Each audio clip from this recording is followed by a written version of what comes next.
ಆ ಬೋಳಿ ಮಕ್ಳಿಗೆ ಹೆಂಗ್ ಲಾಸ್ ಮಾಡಿದೆ ನೋಡಿದ್ಯಾ? ಮಕ್ಳು ಮುಚ್ಕೊಂಡು ಹೋಗ್ತಾ ಇರ್ಬೇಕು. ಫಾರೆಸ್ಟ್ರದು ಸ್ವಲ್ಪ ನೀವೇ ನೋಡ್ಕೋಬೇಕಣ್ಣ. ಏಯ್, ಈ ವಿಷಯಕ್ಕೆ ನೀ ತಲೆ ಹಾಕ್ಬೇಡ. ನೇತ್ರ ನಾನು ಓಡೋಗ್ಬೇಕು ಅನ್ಕೊಂಡಿದೀವಿ ಮಗ. ಒಳ್ಳೆ ಪ್ಲಾನ್ ಮಾಡಿಯ ಬಿಡ. ಇದೆಲ್ಲ ಯಾಕೆ ಬೇಕಣ್ಣ ನಮಗೆ?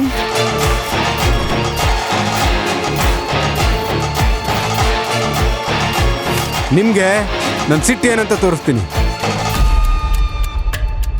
ನಿಮ್ಮಂಥವ್ರು ನಾವು ಎಷ್ಟು ಜನ ನೋಡಿಲ್ಲ. ನಮ್ಮನ್ನು ಯಾವನ್ ಏನು ಕಿತ್ಕೊಳಕ್ಕಾಗಲ್ಲ. ಈ ಕಾನಿಂದ ಏನಾದರೂ ತಗೊಂಡೋದ್ರೆ ಯಾರಿಗೂ ಒಳ್ಳೇದಾಗಲ್ಲ.